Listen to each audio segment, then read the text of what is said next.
నమస్కారం, welcome to Telugu stories book. మన ఛానల్లో కథలు మీకు నచ్చితే please like, share and subscribe to our Telugu stories book. Hype ఇవ్వడం మర్చిపోకండి. ఈరోజు కథ లవర్ కమ్ హస్బెండ్ ఎపిసోడ్ 73. ఇంక కథలోకి వెళ్తే, మీ పియ్యన ఫోన్ కొట్టేసి నన్ను 4 రోజులు చాలా ఇబ్బంది పెట్టాడంది రూడ్గా మేఘ. ఆ విషయం నువ్వు చెప్తేనే నమ్మాలా అంది కృతి. పోనీ నేను చెప్తే నమ్ముతావా అని అడిగాడు రిషి. ఎవరు చెప్పినా నమ్మను, ఎందుకంటే విశ్వ మీద అంత నమ్మకం నాకు అంది కృతి. బాగుందమ్మా, మేడం గారికి నమ్మకం, పియ్యి గారికి విశ్వాసం. సరే, సాక్ష్యాలు చూపిస్తేనే నమ్ముతారేమో అని తన ఫోన్ తీసి వీడియో చూపించాడు రిషి. రిషి చూపించిన వీడియోలో విశ్వ ఒక అతనికి మేఘ ఫోన్ ఇస్తూ కనబడ్డాడు. కృతి అది చూసి, చూడండి రిష్విక్, ఇందులో మా విశ్వ ఫోన్ ఇస్తున్నాడు, అంతేకాని మీ పియ్య దగ్గర కొట్టేసినట్లుగా ఏమీ లేదే అని కళ్ళెగరేసింది. దాంతో రిషికి పేలింది. అయినా కూడా తగ్గకుండా, అసలు మీ పియ్య తీసుకోకపోతే ఎలా ఇచ్చాడో చెప్పండి అని అడిగాడు. ఆ మాట కృతి నవ్వుతూ, మీ పియ్య ఏదో చెప్తే నమ్మి ఇంత దూరం రావడం, అది కూడా మీ అమూల్యమైన టైం వేస్ట్ చేసుకుని. మేబీ తనకు ఆ ఫోన్ దొరికిందేమో, డైరెక్ట్గా ఇస్తే ఇదిగో ఇలాగే అవాకులు చవాకులు పేలుతారని అలా వేరే వాళ్ళతో పంపాడేమో అంది కృతి. మరి అలాంటప్పుడు అది మేఘ ఫోన్ అని ఎలా తెలిసింది అని అడిగాడు రిషి. సింపుల్, ఫోన్ ఆన్ చేస్తే తెలిసిపోతుందిగా అంది కృతి. అందులో ఎంత వాల్యుబుల్ ఇన్ఫర్మేషన్ ఉందో తెలుసా, నాకు సంబంధించిన డీటెయిల్స్ మొత్తం ఉంటాయి అని కోపంగా చూశాడు రిషి. అంత పెద్ద స్టార్ హీరో మీరు, మరి మీ మైండ్ ఏంటండి చీమంత చిన్నది అంది కృతి. సుకృతి కిషోర్, వెట్కారం ఎక్కువైనట్లుంది అన్నాడు Rishi. I'm not Sukriti Kishore, now I'm Sukriti only. మరి వెటకారం కాక ఫోన్ పోగొట్టుకుంది మీ పియ్యే, ఇదే మిస్యూజ్ జరిగితే తన్ననాలు కానీ మధ్యలో నన్ను మా పియ్యేని అంటారే అంది కృతి. దాంతో మేఘ అందుకుంటూ, మీరు తను పిలవండి, మాట్లాడి వెళ్తామంది రూడ్గా. తనేమి నీలాగా టైం వేస్ట్ చేసే రకం కాదు, హీఈస్ వెరీ బిజీ అంది. దాంతో చిరాగ్గా రిషి పైకి లేచి, నా ఇన్ఫర్మేషన్ బయటికి రావాలి, అప్పుడుంటుంది ఈ మేడంకి ఆ విశ్వాసానికి అంటూ వేలు చూపిస్తూ వెళ్ళిపోయాడు రిషి. నేను తగ్గి ఆలోచిస్తున్నది కేవలం మనిద్దరి విషయంలోనే, వచ్చాడు ఓ ఎగేసుకుని అనుకుంది కృతి. వారం రోజులు ఇద్దరు చాలా బిజీగా ఉన్నారు. కృతి ఒకరోజు ఇంటికి వెళ్ళేసరికి ఇల్లంతా ఓ ఆడలేడీస్, మగ జెంట్స్ కూడా ఉన్నారనుకోండి. ఒకటే హడావిడి. కృతి అందరినీ తోసుకుంటూ వచ్చింది. రిషితో అందరూ సెల్ఫీలు, డైనింగ్ టేబుల్ మీద తినడానికి ఫుడ్. కృతికి అదంతా అర్థం కాలేదు. రిషి దగ్గరకు వచ్చి, ఒకసారి రా, నీతో మాట్లాడాలని కిచెన్లోకి వెళ్ళింది. రిషి తన వెనకే వచ్చాడు. ఏంటి హడావిడి, జడ్జి గారు ఏం చెప్పారు, సెలబ్రిటీ స్టేటస్ బయటే వదిలేయమన్నారు కదా అని అడిగింది. రిషి సీరియస్గా ఫేస్ పెట్టి, నేనేం వాళ్ళని తీసుకురాలేదు, ఆ వాచ్మెనే వెళ్ళి వాళ్ళందరికీ చెప్పాడు మన ఫ్లాట్స్లో, అంతే. నేను ఎప్పుడొస్తానని కనిపెట్టుకుని ఉన్నట్టున్నారు, కారు దిగానో లేదో పొలమంటూ మీద పట్టారన్నాడు. అయితే ఇవన్నీ ఏంటి అని అడిగింది టేబుల్ మీద ఉన్న ఐటమ్స్ చూపించి. అవి వాళ్లే తెచ్చారు అని రిషి అంటుండగా ఈలోపు ఇద్దరు ఆడలేడీస్ వచ్చి, ఏంటిది రిషి, మేము నీకోసం వస్తే నువ్వు వేరే వాళ్ళతో టైం స్పెండ్ చేస్తున్నావు అని అడిగారు వాళ్ళు. ఆ మాట విన్న కృతి, అవ్వా వేరే వాళ్ళ అంటూ నోరు తెరిచింది. ఈలోపు వాళ్ళు రిషిని లాక్కుపోయారు. ఈలోపు ఇద్దరు మగజన్స్ వచ్చారు. వాళ్ళలో ఒకతను రిషితో, మీరు ఇదివరకు ఫ్లాట్స్లో ఉండేవారు కదూ, చాణక్య ఇంకా మీరు అనగానే రిషి అవునన్నట్టుగా తల ఊపాడు. ఇంకొకతను, అవునండి నేను చూశాను, సినిమాల్లో మిమ్మల్ని చూసేసరికి ఫస్ట్ నమ్మలేదు, ఇప్పుడు మళ్ళీ చాలా హ్యాపీగా ఉన్నదండి అనగానే ఒక ఆమె, రిషి ఈ కేక్ కట్ చేయి అనగానే, ఇప్పుడు ఎందుకండి ఇవన్నీ అన్నాడు రిషి. కేకా, వామ్మో ఏం మర్యాదలు అనుకుంది కృతి. కానీ వాళ్ళు ఒప్పుకోలేదు, కేక్ కట్ చేయాలని పట్టుబట్టారు. రిషి 1 సెకండ్ అంటూ కృతి దగ్గరికి వెళ్ళాడు. కృతి కావాలని ఏదో పని చేస్తున్నట్లుగా యాక్ట్ చేస్తోంది. వాళ్ళు కేక్ కట్ చేయాలంటున్నారు, నువ్వురా అన్నాడు రిషి. అబ్బా, లక్షల మంది ముందు వేరే వాళ్ళు, ఇలా 10 మంది ముందు నేను అని కృతి అనగానే రిషికి అర్థమైంది. నువ్వు ఛీ అంటూ చేయి చూపించి కోపంగా వెళ్ళిపోయాడు రిషి. వాళ్లతో సమ్ అదర్ టైం. కానీ ఇప్పుడు ఈ అమ్మాయి చేత కట్ చేయిద్దామని చిన్న పాప చేత కేక్ కట్ చేయించాడు. కాసేపు తర్వాత వాళ్ళందరూ వెళ్ళిపోయారు. ఒక అమ్మాయి మాత్రం ఉండిపోయింది. రిషి అమ్మాయితో ఏంటండి అనగానే ఆ అమ్మాయి, రిషి గారు మిమ్మల్ని క్వశ్చన్ అడగొచ్చా అంది భయంగా.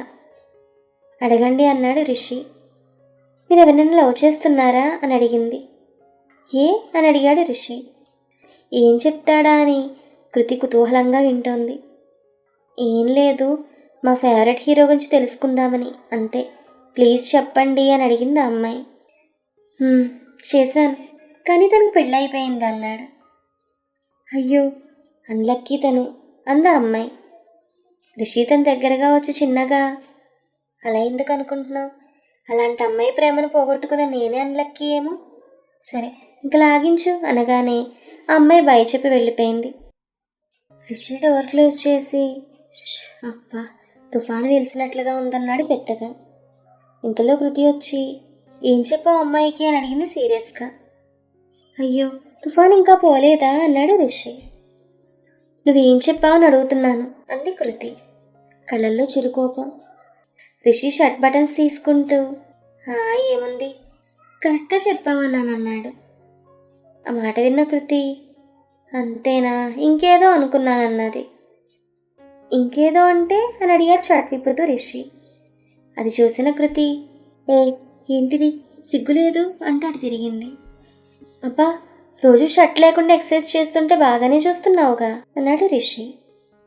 నేనేం చూడలేదు, అయినా నీకు అందగాడివన్న అహంకారం ఎక్కువైంది అంది.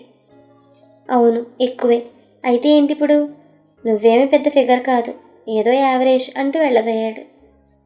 నేను యావరేజా? అందుకేనా చొంగ కాచుకుంటున్నా వెనక తిరిగా? అదే తప్పు చేశాను చెప్పానుగా. అసలు అప్పట్లో ఎలా నచ్చావో, ప్రేమ లవ్ ఇష్క్ తొక్క తోటకూర అని టైం వేస్ట్ చేశాను. అదే ఇప్పుడైతే ఏ మిస్ ఇండియానో దొరికేవాళ్ళు అంటూ వెళ్ళిపోయాడు. ఎన్ని మాటలు అంటున్నాడు, చెప్తాను నీకు. 1 వీక్ చుక్కలు చూపిస్తాననుకుంది. రిషి ఫ్రెష్ అయ్యి వచ్చి కిచెన్లో ఉన్న ఫుడ్ చూసి తనకు కావాల్సినవి ప్లేట్లో పెట్టుకుని తింటున్నాడు. కృతి వచ్చి ఫ్రిడ్జ్లోంచి యాపిల్స్ తీసుకుని తింటోంది. ఇవి తినొచ్చు, నేనేమనుకోను అన్నాడు రిషి. నాకేం అక్కర్లేదు, నువ్వే తిను, నీకోసమే కదా తెచ్చారు అంది కృతి. నీకన్నా బాగా చేశారు అని రిషి అనగానే, నేను అడిగానా అంది కోపంగా కృతి.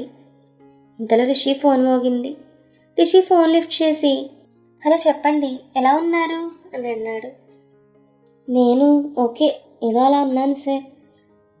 ఓ ఆమె సూపర్, మంచి పని చేశారు. అంత పెద్ద స్టార్ అయినా కూడా కొంచెం కూడా అహంకారం ఉండదు. కానీ కొందరుంటారు, ఎందుకు తామే గొప్ప అన్నట్లుగా తెగ ఫోర్స్ కొడతారు. తనకంత అందగత్తైనా కూడా కొంచెం కూడా గర్వం లేదు. కొంతమంది ఉంటారు, ఎందుకు భూమికి బెత్తడు అందగత్తలా ఫీల్ అవుతారు. సోసోగా ఉండి తెగ కటింగ్. ఓకే సార్ ఉంటాను అని ఫోన్ పెట్టేశాడు రిషి. ఆ మాటలన్నీ విన్న కృతి కోపంతో చేతులు కట్టుకుని, నువ్వు నన్నెందుకు ఇన్వాల్వ్ చేస్తున్నావు అని అడిగింది. రిషి హ్యాండ్ వాష్ చేసుకుంటూ, చూడు చెఫ్ పాప, గుమ్మడికాయలు దొంగెవరంటే భుజాలు తడుముకోవడం అంటే ఇదే అనేసి వెళ్ళిపోయాడు. ఏం బెట్టు చేస్తున్నావు? ఆ రోజు కొట్టావు, ఆ తర్వాత మా ఆఫీస్కి వచ్చి బిల్డప్. ఈరోజు నీ ఫ్యాన్స్తో బాగానే టైం స్పెండ్ చేసావు. ఇప్పుడు నన్ను ఇండైరెక్ట్గా వెక్కిరిస్తావా? నేను భూమికి పెట్టడుంటానా? నేను సోసోనా? ఉండు నీ సంగతి చెప్తాను. నీ చేత సారీ చెప్పించుకోకపోతే చూడు అనుకుంది కృతి. బీ రెడీ రిషి ఫ్యాన్స్, మన కృతి పాప తన స్వీట్ రివెంజ్ స్టార్ట్ చేయబోతోంది. మీ వాడికి చెప్పండి అంత ఈజీగా పడొద్దని. రిషి టీవీ చూడడంలో మునిగిపోయాడు. కృతి బెడ్రూమ్లోకి వెళ్ళింది. ఒక 7 నిమిషాల తర్వాత రిషికి మంచి అరోమా స్మెల్స్ వస్తున్నాయి. ఈ ఫ్లేవర్ చెఫ్ పాప వాడే డియో స్మెల్లా ఉందే అనుకున్నాడు. కరెక్ట్గా కరెంటు పోయింది. 5 నిమిషాలైనా రాలేదు. షిట్, అందుకే లగ్జీరియస్ లైఫ్కి అలవాటు పడి ఇలా ఉండడం చాలా కష్టమే అంటూ ఫోన్లో ఫ్లాష్ లైట్ ఆన్ చేశాడు రిషి. హాల్లో క్యాండిల్ వెలుగొచ్చింది. మన చెఫ్ పాప దాన్ని అక్కడ టీపై మీద పెట్టింది. రిషి ఫోన్ చూస్తూ ముక్కుకు మల్లెపూల వాసన తగలగానే కళ్ళెత్తి చూశాడు. అంతే, ఫ్రీజ్. వైట్ కలర్ శారీ, అది కూడా నడుము కనపడుతూ, తలలో మల్లెపూలు. రిషిగాడికి సౌండ్ రావడం లేదు. ఇప్పుడే స్నానం చేసి వచ్చాను, ఇక్కడుంటే చెమటతో స్నానం చేయాలి, దీనికంటే బాల్కనీలో కూర్చుంటే బెటర్ అనుకుంటూ వెళ్ళిపోయింది కృతి. రిషికి కృతిని అలా చూసేసరికి మైండ్ పోయింది. చెమటలు పట్టాయి. ఏంటిది, ఎందుకు ఇలా రెడీ అయింది? నన్ను కావాలని రెచ్చగొడుతోంది. బాల్కనీలో కూర్చుంటున్నానని ఎందుకు పెద్దగా అంది? అంటే నన్ను రమ్మనా? రిషి ఇక్కడ ఎంత భారీ అయినా పడిపోననుకుంటూ అక్కడే కూర్చున్నాడు. ఉక్కపోస్తోందనుకుంటూ బాల్కనీలోకి వెళ్ళేసరికి కృతి ఉయ్యల్లో పడుకుని ఫోన్ చూస్తుంది. ఆ రోజు పౌర్ణమి అవ్వడంతో బాల్కనీ అంతా వెన్నెల పరుచుకుంది. రిషి తన చూస్తూ చైర్లో కూర్చున్నాడు. రిషిని చూసిన కృతి, వచ్చావా, చెప్తాను నీ సంగతి. కృతి ఇక్కడ ఏదో పోనీలే అని తగ్గితే యాటిట్యూడ్ చూపిస్తావా అనుకుంది తన మనసులో. రిషి దొంగ చూపులు చూస్తున్నాడు. కళ్ళు కృతి వైపుకు లాగుతుంటే మనసు మాత్రం వద్దంటోంది. కానీ కళ్ళు మాత్రం కృతి నడుమునే చూస్తున్నాయి.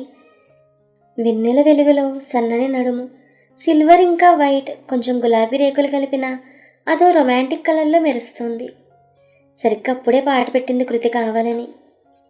అందం నీ పేరా, ఆనందం నీ ఊరా, నండూరి నాయకవా, శృంగార దేవతవా, నిన్ను ప్రేమించానే ఓ మైనా. అందం నీ పేరా, ఆనందం నీ ఊరా, రావా వడిచేరా, ప్రేమించా మనసారా. ఈ పాట వస్తుంటే, ఓయ్ ఏంటా పాట అని రిషి అనగానే కృతి పాస్ నొక్కి సైడ్కి తిరిగింది. ఓ వచ్చావా, నా ఫోన్ నా ఇష్టం అంది కృతి. ఏంటి నీ ఇష్టం అంటూ మళ్ళీ చూపులు అక్కడికే వెళ్ళిపోతున్నాయి. ఇంతలో కరెంట్ వచ్చింది. కృతి లోపలికి వెళ్ళిపోయింది. అమ్మయ్య, లోపలికి వెళ్ళింది. నేను సేఫ్ అనుకుంటూ ఉయ్యాల్లో పడుకున్నాడు రిషి. పాపం, ఎంత వద్దనుకున్నా కృతి రూపమే కళ్ళల్లో మెదులుతోంది. ఇంతలో కళ్ళు, రే రిషి, దేవుడు నన్ను ఎందుకు ఇచ్చాడు అందం చూడ్డానికే అన్నాయి కళ్ళు. ఏంటి, కళ్ళు కూడా మాట్లాడతాయా అనుకున్నాడు రిషి. వద్దురా, తనింకా తన తప్పు ఒప్పుకోలేదు, సారీ చెప్పలేదంది మనస్సు. నిన్నేమీ వెళ్ళి తనకు దగ్గర అవ్వడం లేదు, జస్ట్ చూడమంటున్నాను అన్నాయి కళ్ళు. ఏంటి చూసేది, 4 ఏళ్ల నుంచి చూడకపోయినా బాగానే ఉన్నావుగా అంది మనస్సు. ఎక్కడ బాగున్నా, ఈ 4 సంవత్సరాల్లో ఎన్నిసార్లు నీ ఫోన్లో మీ ఇద్దరు ఫోటోలు, తన నడుము చూస్తూ నీ చేత్తో నిమరడం అన్నాయి కళ్ళు. అవును నిమిరాను చాలాసార్లు అన్నాయి చేతులు. కళ్ళు, చేతులు, మనస్సు వీటి మాటలు విన్న రిషి, బాబాయ్ ఆపండి, నేను వెళ్ళను అని గట్టిగా కళ్ళు మూసుకున్నాడు. నువ్వు నన్ను మూసినా నేను చెప్పేది చెప్తాను, తన్ని భార్య, చూస్తే తప్పులేదు, వెళ్ళు అన్నాయి కళ్ళు. దాంతో మనోడు లేచి లోపలికి వెళ్ళాడు.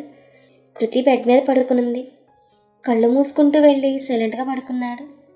కృతి కావాలనే మళ్ళీ పాట స్టార్ట్ చేసింది. దాంతో రిషి లేచి, ఏయ్ నువ్వు కావాలని ఇలా రెడీ అయ్యావు కదా అన్నాడు ఏమా సీరియస్గా. ఆ మాట కృతి సాంగ్ ఆపి, ఇలా అంటే అని అడిగింది. అదే వైట్ శారీ, తల్లో మల్లెపూలు, కొంచెం అది అది కవర్ చేయి అంటున్నాడు నడుము చూస్తూ రిషి. ఏది అని అడిగింది కృతి. అదే ఆ నడుము అన్నాడు. ఇందాకేమన్నా అంది కృతి. బుద్ధి తక్కువే అన్నానని చెంపలు వాయించుకున్నాడు రిషి. మర్యాదగా సారీ చెప్పు అంది కృతి.